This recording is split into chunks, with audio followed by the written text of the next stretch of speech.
성도 여러분 반갑습니다. 저는 지금 청년부를 섬기고 있는 김상범 목사입니다. 우리 함께 여러분들 너무나 사랑하시는 시편 23편을 오늘 함께 묵상하기 원합니다. 시편 23편은요, 우리 기독교인들뿐만 아니라 유대인들도 상당히 사랑하고요, 또 우리 예수를 믿지 않는 비기독교인들도 굉장히 사랑하는 참으로 유명한 시입니다. 저는 이 시편을 읽을 때면은 저희 어머니가 떠오릅니다. 저희 어머니는 일찍이 권사님이 되셔서 또 평생을 초등학교 선생님으로 이렇게 사셨는데요. 그러니까 주간 중에 열심히 이제 학교를 이렇게 섬기고 나서 저녁 때 오셔가지고 좀 피곤한 몸을 가끔씩 욕조에 들어가셔서 이렇게 편히 쉬시면서 꼭 이 시편 23편 찬양을 하셨어요. 이 찬양 아시죠? 여호와는 나의 목자시니 내게 부족함이 없으리로다. 이 찬양을 계속 부르셨어요. 저는 이제 그것을 밖에서 들으면서 참 아름다웠거든요. 근데 이게 가만히 들어보니까 무한 반복을 하시는 거예요. 그래서 지금 어머니가 시를 묵상하시는 건지 아니면은 사우나에서 모래시계 재는 건지 잘 모르겠더라고요. 한번 여쭤봤어요. 그랬더니 너무 맞다고, 5번 딱 부르면 맞다고 하시더라고요. 자, 여하튼 이렇게 모든 사람에게 시편 23편이 사랑받는 이유는 이 목가적 표현도 있으면서 그 안에 이 인종과 문화를 뛰어넘어서서 우리 마음을 건드는 그 깊은 메시지가 담겨 있기 때문입니다. 이 표제원을 보면 굉장히 단순하게 시작을 하죠. 다윗의 시 딱 나와 있습니다. 그런데 보통 이러한 어떠한 표제어에 대해서 학자분들이 다른 의견을 내기도 하는데 시편 23편은 비교적 다른 의견이 없이 대부분이 다 다윗이 쓴 시라고 인정을 합니다. 왜 그렇겠습니까? 다윗은요, 베들레헴 목동 출신이죠. 다윗처럼 목자와 양과 그 관계에 대해서 잘 아는 사람이 없지 않겠습니까? 더구나 다윗은 이 시편의 메인 저자이기도 하고요. 또 우리가 생각해 봤을 때 다윗의 인생은 정말로 파란만장한 그 인생의 희노애락을 다 경험했던 자였기 때문에 그가 이렇게 목가적이면서도 동시에 깊은 인생의 진리가 담겨져 있는 시를 적었겠다라는 것에 대해서 모두가 공감을 할 수가 있는 것이죠. 이 시의 시작은 아주 목가적으로 시작을 합니다. 우리 1절 말씀을 한번 최대한 목가적으로 한번 읽어보도록 하겠습니다. 여호와는 나의 목자시니 내게 부족함이 없으리로다. 아멘. 자, 다시 말씀하지만 다윗만큼 목자가 뭘 해야 되는 사람인지 잘 아는 사람은 많지 않았습니다. 또요, 다윗만큼 목자와 양의 관계를 잘 아는 사람도 많지 않았어요. 그래서 지금 다윗이 여호와는 나의 목자시니 라고 고백한 이 고백은요, 우리처럼 양과 목자의 삶을 그냥 피상적으로만 아는 이 우리의 고백과는 좀 다른 것 같아요. 그 안에는 깊이 있는 다윗의 묵상들이 담겨져 있습니다.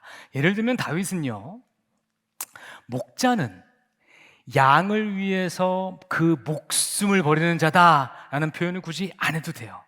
왜요? 그것이 목자의 기본이기 때문에 그렇습니다. 다윗은요, 양들은 그저 목자만 따라다니는 존재다라는 표현 하지 않아도 돼요. 왜? 그게 양의 기본이기 때문에 그렇습니다. 그래서 이 여호와는 나의 목자시니 이 고백은요, 다윗의 목동 경험이 깊이 담겨져 있는 그 고백입니다. 여러분, 성도 여러분들 지금까지 인생 사시면서 만약에 인생의 스승 딱 한 명만 골라봐라 라고 제가 말씀드리면 어느 분이 떠오르십니까? 그분은요, 여러분들이 학교에서 만났던 정말 여러분을 귀하게 여겨줬던 선생님일 수도 있어요. 또 여러분이 직장 생활 하시면서 정말 이분은 정말 내가 배울 만해, 내가 이분 밑에서 정말 많은 것을 배우고 참 감사해라고 생각했던 팀장일 수도 있고요. 그렇죠? 또 여러분이 교회에서 만났던 정말로 따뜻하고 나를 너무나 정말 이렇게 잘 챙겨주셨던 그러한 신앙 선배일 수도 있어요. 자, 그분을 한번 마음에 품고 저와 여러분이 만약에 이렇게 고백한다면요, 여호와는 나의 김 팀장이시니, 만약에 이렇게 고백을 한다면 그 고백은요, 하나님과 김 팀장님과 저만 알 거예요. 그렇겠죠? 왜? 그 관계를 저희처럼 아는 사람은 없기 때문에 그렇겠죠. 다윗에게 있어서 인생의 관계는 목자와 양의 관계였습니다. 이 목자와 양의 관계인데, 그 다윗이 여호와는 나의 목자시니, 나의 목자가 되시니 하는 목자가 되다라는 그 원어가 라라는 단어인데요, 그게 목자가 되다라는 표현도 되고요, 또 풀을 먹이다라는 표현도 되고요, 사귀다라는 표현도 돼요. 여러분, 그러면 목자는 어떤 사람입니까? 양과 사귀는 사람이에요. 양과 친밀한 사귐이 있는 자가 목자인 거예요. 그래서 나의 목자는요, 모든 사람의 목자라기보다는요, 나를 아시고 나를 주목하시고 나와 친밀한 관계가 있는 분이 나의 목자인 것입니다. 이 라라는 단어에서 목사, pastor, 또 목자, shepherd라는 단어가 이 파생이 되었어요. 그래서 진정한 나의 목사님, 진정한 나의 목자는요, 나를 알고 나와 개인적인 관계가 있는 분입니다. 자, 벌써 이 한 구절만 우리가 묵상을 해봐도 다윗이 하나님을 어떻게 생각하고 어떻게 하나님과 함께 살아왔는지를 우리가 깊이 있게 묵상해 볼 수가 있습니다. 그렇습니다. 다윗은 하나님이 나의 하나님이었어요. 나의 목자였어요. 그랬기 때문에, 하나님이 그렇기 때문에 그 다음 고백이 가능한 것입니다. 내가 부족함이 없으리로다. 이 고백이 나온 거예요. 이 고백이 나온 거예요. 여호와가 내 목자시면, 여호와 하나님이 내 목자시면 내가 부족함이 없다. 이게 다윗의 인생 경험이요, 신앙이요, 그분의 철학인 것입니다. 자, 성도님들 중에 오늘 지금 다윗이 1절에서 고백한 것처럼 예수님이 여러분의 진정한 목자이시고요, 그래서 여러분에게 내가 부족함이 없다라고 고백하실 수 있으시면요, 오늘 설교 여기서 그만두겠습니다. 왜냐하면요, 그 고백이 그만큼 중요한 고백이에요. 자, 그런데 우리가 그렇다고 진짜 설교 그만 들으시지 마시고요, 계속해서 부족한 부분들이 있으니까 다윗의 고백을 조금씩 더 살펴보도록 하겠습니다. 계속해서 2절 말씀입니다. 그가 나를 푸른 풀밭에 누이시며 쉴 만한 물가로 인도하시는도다. 여기서 목자의 역할이 나와요. 목자의 역할 뭡니까? 자, 먹이고 물을 마시게 하는 겁니다. 영어로 feeding 하는 겁니다. feeding이 목자의 역할입니다. 그렇죠. 그런데 다윗이 고백하고 있는 feeding은요, 단순한 생존을 위한 feeding은 아닌 것 같아요. 그렇죠? 만약에 그랬다면 이 목자가 양들에게 굳이 푸른 풀밭까지 데리고 가지 않고 그냥 건초더미 하나 줘도 되지 않습니까? 또 쉴만한 물가로까지 인도하지 않고 그냥 여물통에 물 담아서 줄 수도 있지 않습니까? 그런데 이 다윗의 목자 여호와는 이 양들을 푸른 풀밭과 쉴만한 물가로 인도하시는 목자세요. 이건 뭡니까? 양들의 행복, 양들의 쉼, 양들의 복지, 양들의 삶의 질까지 보살피시는 목자라는 뜻입니다.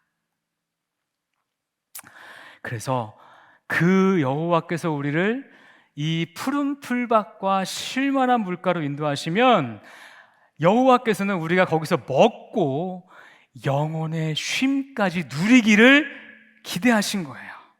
우리의 육신의 필요뿐만 아니라 영과 감정의 필요까지 챙기시는 하나님. 하나님은요, 우리에게 뭔가를 주실 때 이렇게 주세요. 하나님은요, 맛있는 음식 그냥 우리에게 툭 하고 주시는 분이 아니시라 그 맛있는 음식에 잘 어울릴 만한 플레이팅까지 해서 주시는 분이 우리 하나님이신 줄을 믿으시기 바랍니다. 아멘. 자, 제가 영국에서 공부할 때의 경험이었어요. 저희 부부에게 셋째가 생겼습니다. 그래서 조금 있으면 아이가 태어나는데 그때 살고 있는 집은 아이 침대를 놓을 만한 아이방을 놓을 공간이 없었어요. 그래서 저희 부부가 이제 하나님께 기도했습니다. 하나님, 저희에게 적당한 거처를 주시옵소서. 꽤 오랜 시간 기도를 했고 드디어 하나님께서 우리를 어떠한 집으로 인도해 주셨어요. 그래서 우리는 기대하는 마음을 가지고 그 집에 들어가는데 실제 그 집에 갈 때까지는 실제로 그 동네가 어떤지 잘 다 파악하지 못하고 들어갔어요. 그런데 들어갔더니 우리 집 바로 옆에 있는 초등학교에 저희 큰애랑 둘째가 초등학생이었는데 우리 큰애와 둘째가 가야 되는 그 학년에만 딱 한 자리씩 베이컨시가 남아있더라고요. 그래서 우리 자녀들은 단 하루도 대기하지 않고 바로 학교를 갈 수가 있었습니다. 할렐루야. 그리고 딱 집에 오다 보니까 제가 임신한 몸이 무거운 아내를 걸어서 갈 만한 거리에 깨끗한 병원이 하나가 있는 거예요. 아유, 할렐루야. 여호와 이래. 그래서 그 병원에서 우리 아내가 계속적으로 진료를 받을 수 있었고요. 제가 학교를 가야 되는데 조금만 걸어가면 학교에 한 번에 갈 수 있는 전철역이 있더라고요. 그것뿐만이 아니었습니다. 그 메인 도로에 딱 들어갔더니 영국이 원래 음식이 맛없기로 유명하지 않습니까? 근데 저희가 딱 도착했는데 우리 가족이 좋아하는 프랜차이즈 패밀리 레스토랑이 하나 있었어요. 그게 거기 있는 거예요. 아이고야, 주님 잘 먹겠습니다. 그 옆에 저랑 아내랑 아이들 학교 보내고 나서 살짝 걸어가지고 분위기 잡으면서 커피 한 잔 마실 수 있는 커피숍도 있고요. 또 조금 걸어가니까 정말 예쁜 호숫가가 있어서 그 호숫가에서 우리 가족들이 함께 산책을 하고 거기에 고즈넉한 레스토랑도 있더라고요. 너무너무 좋았습니다. 심지어는 저희가 살게 됐던 그 집의 벽지 색깔까지 저랑 아내가 좋아하는 색깔로 칠해주셨더라고요. 아멘. 이런 좋으신 하나님을 찬양합니다. 여러분 찬양하시죠? 그렇습니다. 그래서 제가 이 경험이 있은 이후부터는요, 제가 어떠한 삶의 거처를 옮기게 될 때는 이번에 하나님은 뭘 좀 준비해 주셨을까라는 기대하는 마음으로 가고요, 그것을 발견하는 게 저와 아내의 기쁨이 되었습니다. 이렇습니다. 하나님이 우리에게 뭔가를 베풀어 주실 때는요, 플레이팅까지 해주시는 멋진 하나님이십니다. 아멘. 자, 3절 말씀으로 넘어갈게요. 내 영혼을 소생시키시고 자기 이름을 위하여 의의 길로 인도하신도다. 내 영혼을 소생시키시고 이게 원어적 뜻이요, 우리가 회개할 때 돌이키다라는 뜻이에요. 슈브, 돌이키다라는 뜻을 소생시키신다고 표현했어요. 그럼 다윗은 어디에서 어디로 자기 영혼을 소생시킨다고 표현했을까요? 이 말은요, 다윗이 그 험한 인생 살면서 아무리 하나님을 믿고 하나님 가운데 충만하게 있어도 험한 인생길 살면서 그 마음이 쪼그라드는 거예요. 그 심령이 팍팍해지는 거예요.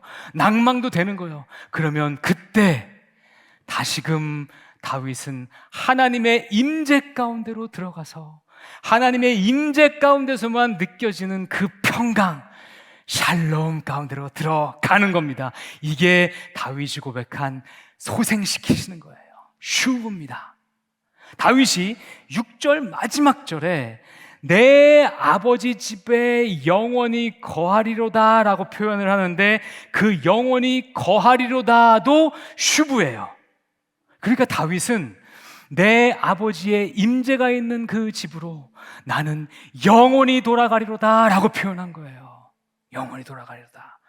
여러분, 신앙생활이 무엇입니까? 험한 세상 살아가는 것입니다.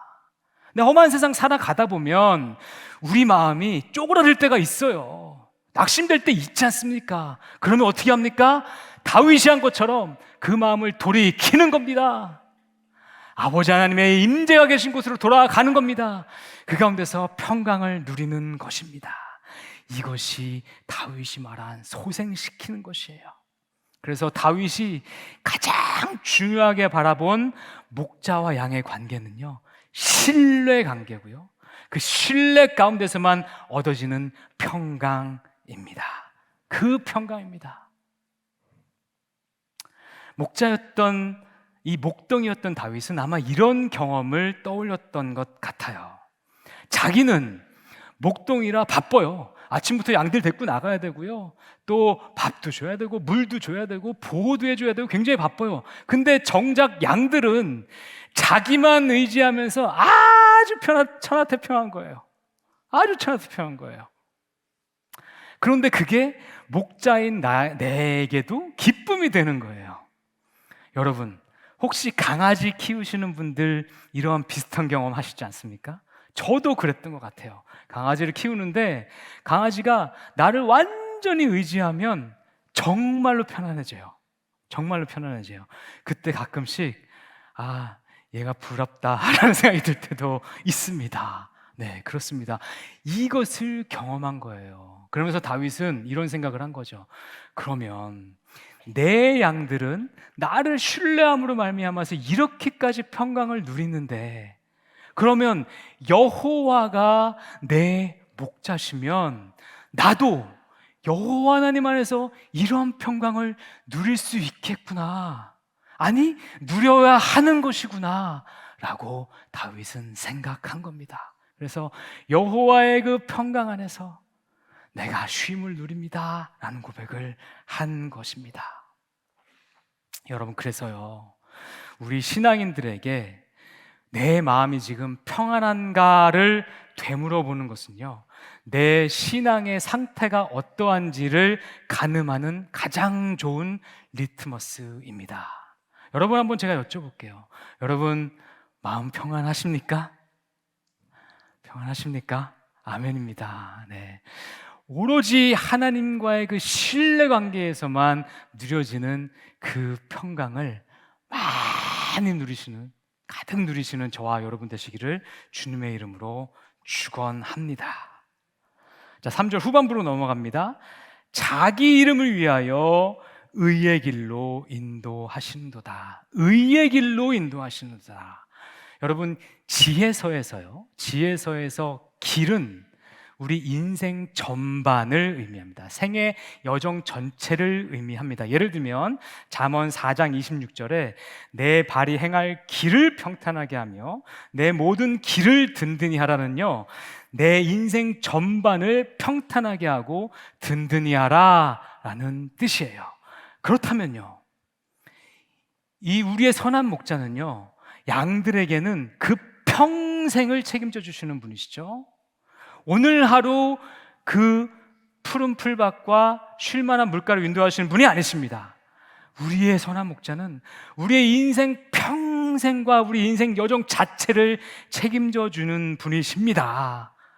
자, 그런데 어떤 길이냐? 의의 길. 이 길은 그 길이 하나님이 의롭다 인정해 주시는 길로 인도해 주신다는 겁니다. 하나님이 의롭다는 길로 우리를 평생 인도해 주시는 것이 우리 선한 목자가 우리에게 해주시는 것인데요, 그런데 그것이 앞에 보면 자기 이름을 위하여, 여기 자기는 누굽니까? 하나님입니다. 그렇죠, 여호와입니다. 그러니까 여호와의 이름을 위하여 우리를 의의 길로 인도하신대요. 그렇다면요, 우리가 의의 길을 가면 여호와의 이름이 높임받는 겁니다. 우리가 의의 길을 살아내면 여호와의 이름이 영광을 받으시는 겁니다. 욥을 한번 생각해 봅시다. 욥을 한번 생각해 봅시다. 욥은 이 땅 가운데 정말 순전하게 살았습니다. 그런데 이 욥의 순전한 그 삶이 천상세계에서 하나님과 사탄의 논쟁거리가 되었어요. 하나님은 욥의 순전함으로 말미암아서 영광을 받으셨고, 사탄은 그것이 배가 아파서 시기하여서 욥을 무락 가운데로 빠뜨렸지 않습니까? 그렇습니다. 우리가 목자가 인도하는 그 길만 따라서 평생을 가면 그것이 곧 하나님이 영광 받으시는 삶인 줄 믿으시기 바랍니다. 여러분, 하나님에게 영광 돌리는 것, 이게 우리 크리스찬의 모든 크리스찬의 목적 아니겠습니까? 그런데 그것 크고 위대하고 대단한 일을 하는 게 아닙니다. 목자가 인도하는 길을 그저 묵묵히 하루하루 살아내는 것, 이것이 하나님께 영광 돌리는 삶인 줄 믿으시기 바랍니다. 자, 이제 이 시의 반전이 나옵니다. 4절부터 나오죠. 지금까지는 굉장히 목가적으로 다윗이 표현을 했다가 이제부터 확 바뀌게 됩니다. 4절 말씀을 함께 봉독하겠습니다. 내가 사망의 음침한 골짜기로 다닐지라도 해를 두려워하지 않을 것은 주께서 나와 함께 하심이라. 주의 지팡이와 막대기가 나를 안위하시나이다. 자, 보세요. 다윗은 지금 이 시상을 갑자기 사망의 어두운 골짜기로 끌고 갑니다.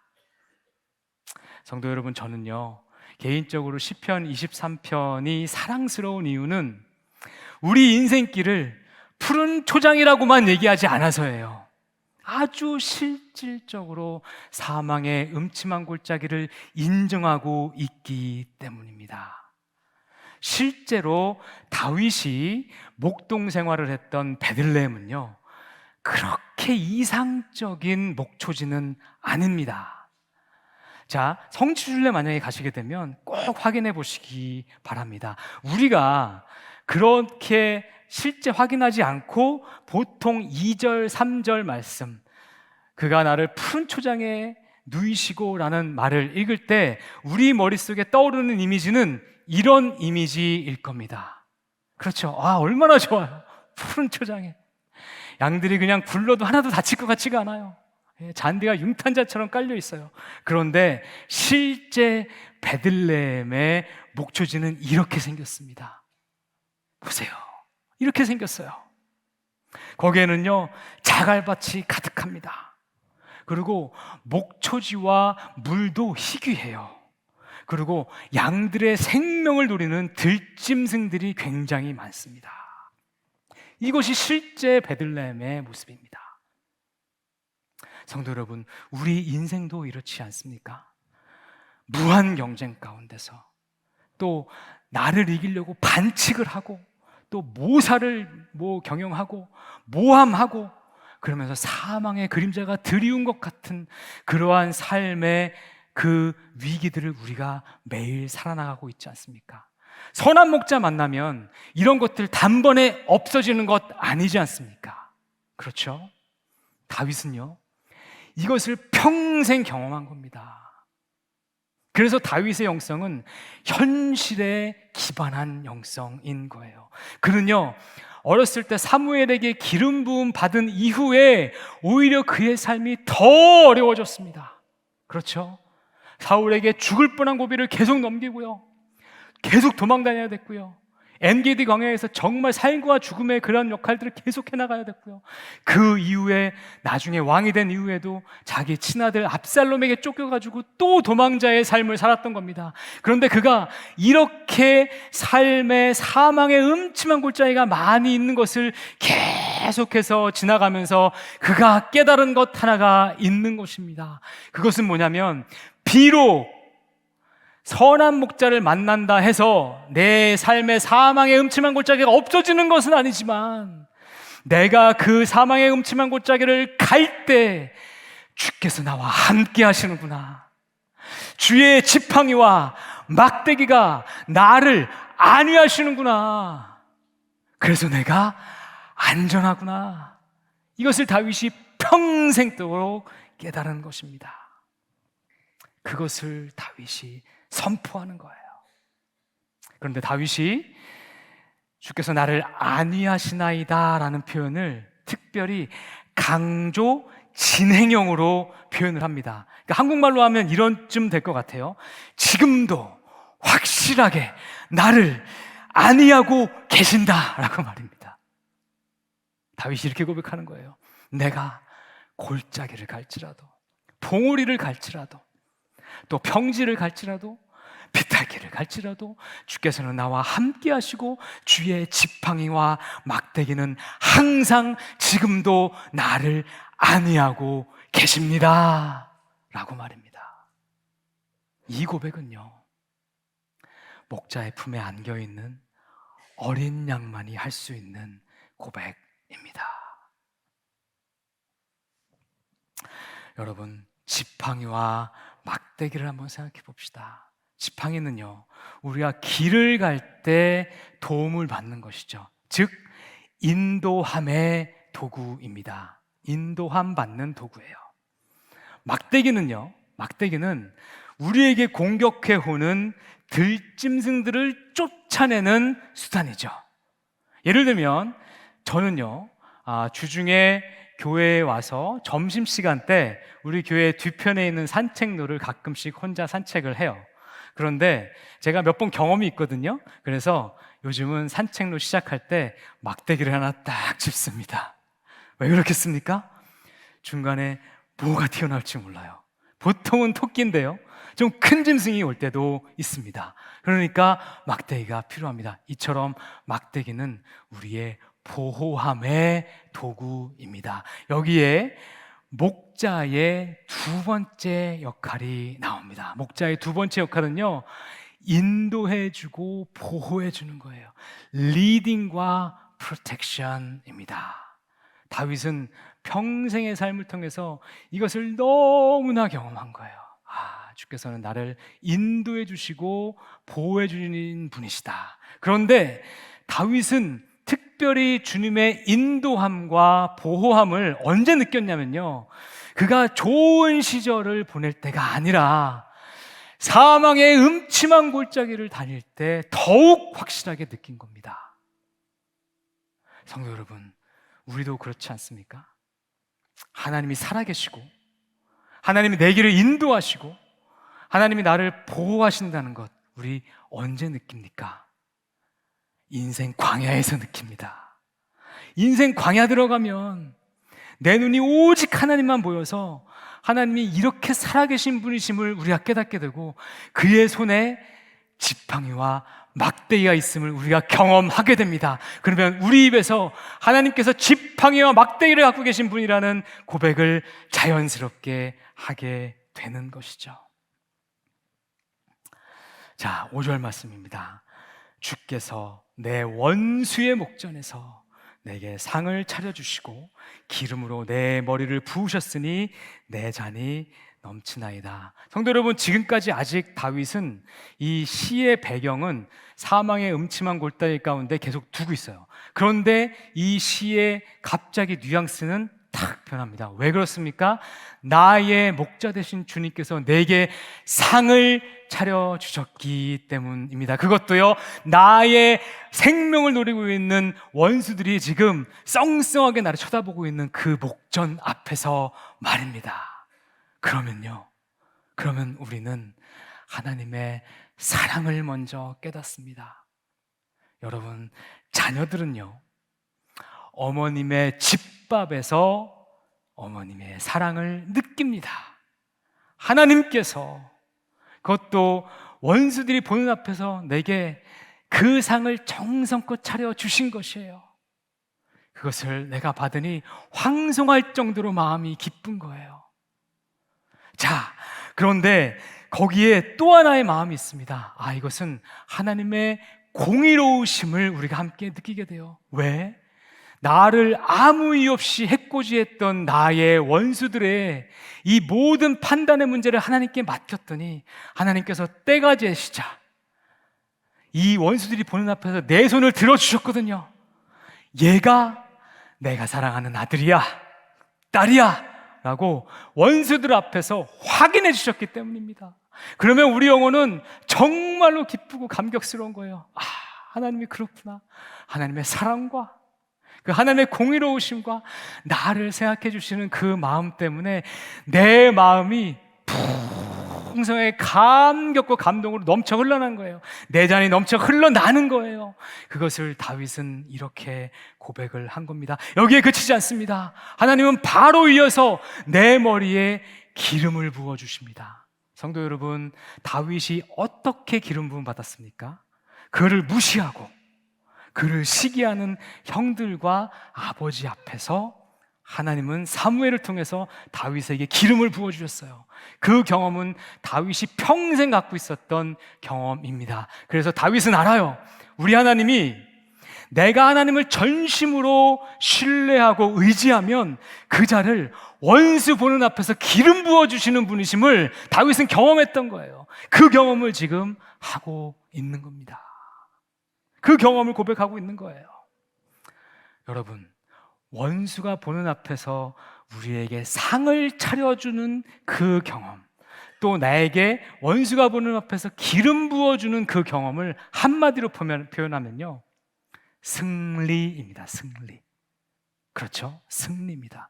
그래서 선한 목자는요, 성공을 약속해 주시는 분이 아니라 승리를 약속해 주시는 분입니다. 승리를 약속해 주시는 분이에요. 최종적으로 우리에게 주시기로 말씀하신 것은요, 승리인 겁니다. 그것도 원수의 목전에서, 마치 야구 9회 말 투아웃에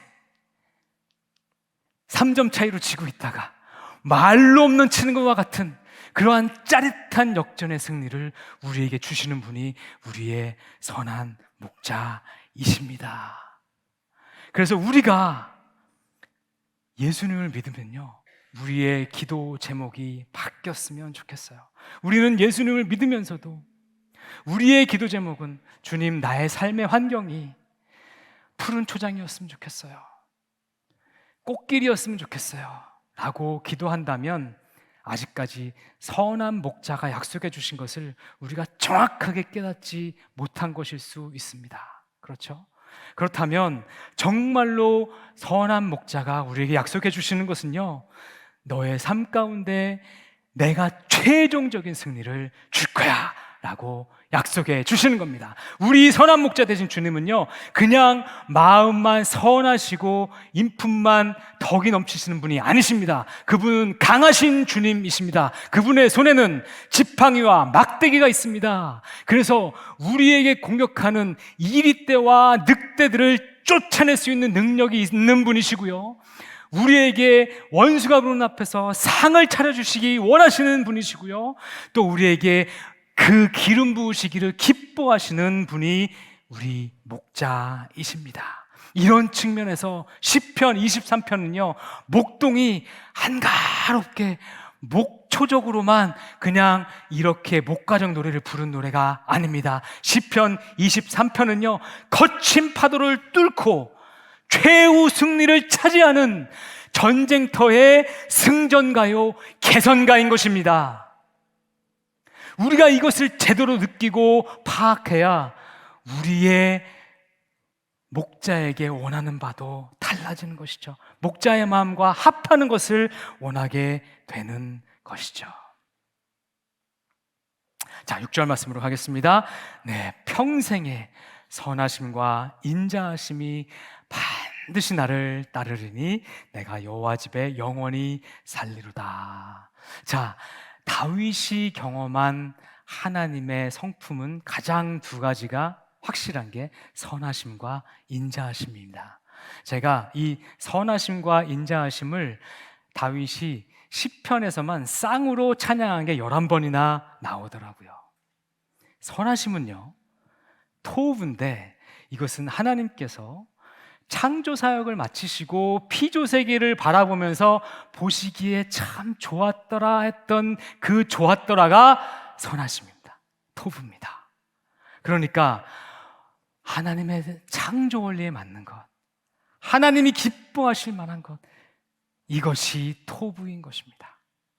또한 인자하심은 헤세드인데요. 특별히 정말 우리의 돌봄이 필요한 사람, 그런 사람을 긍휼히 여기는데 마음으로만 긍휼히 여기는 게 아니라 실천적으로 긍휼히 여기는 것을 우리는 헤세드라고 표현해요.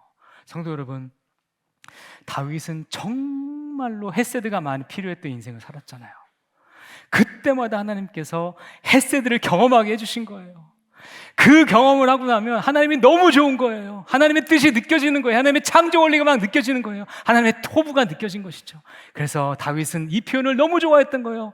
하나님의 선하심과 인자하심이 나를 따르는 줄 다윗은 너무나 확신한 거예요. 그래서 원어에 보면 반드시가 제일 앞에 나와 있어요. 그래서 이렇게 되는 거죠.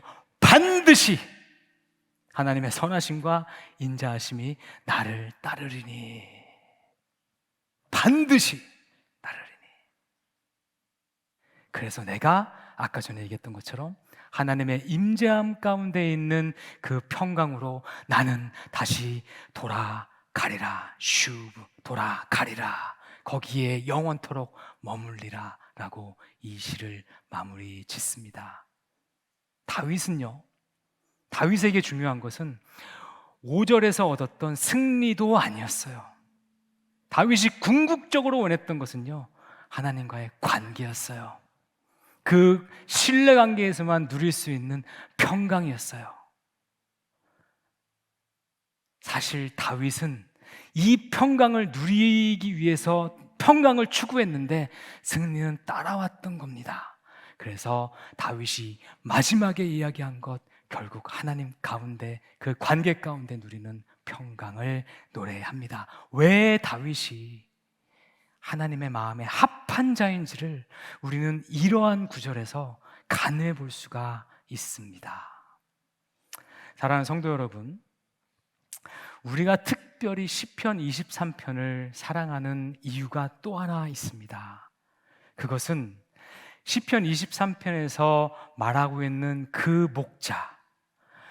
목자의 삶을 실제로 살아내신 한 분을 우리가 잘 알고 있기 때문이죠.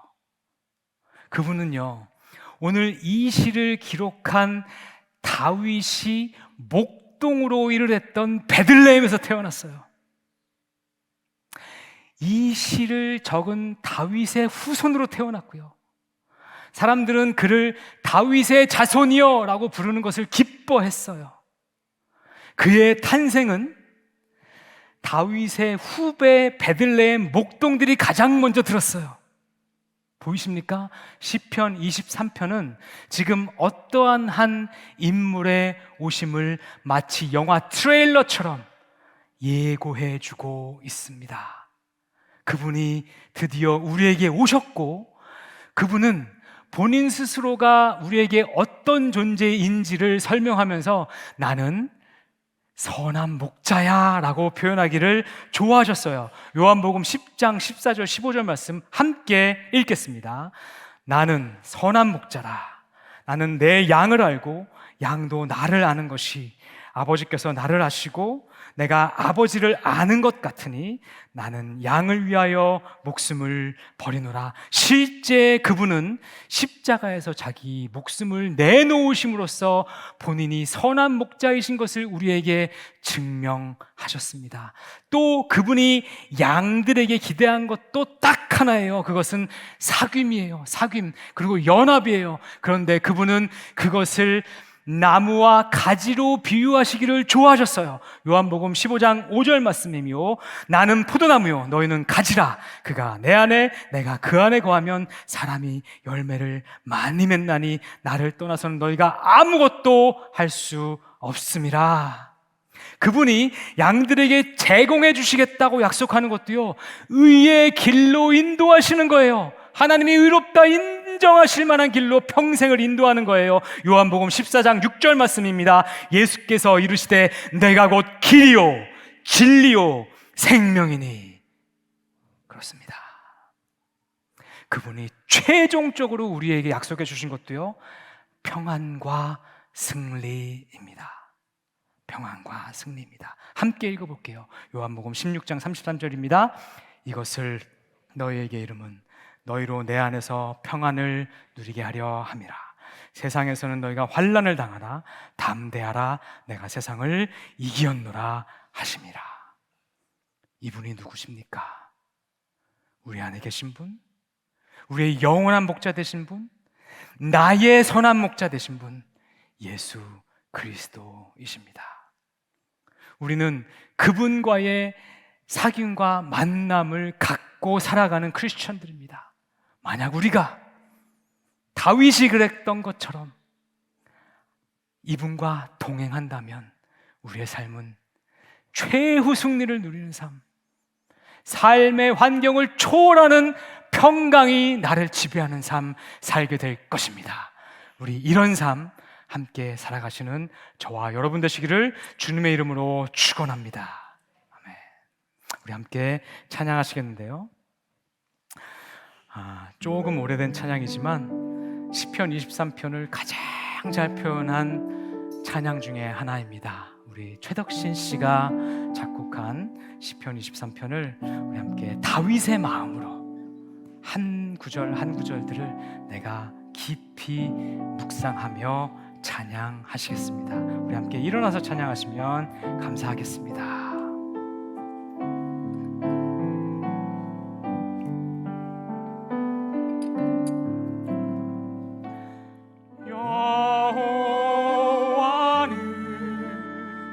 나의 목자시니 내가 부족함이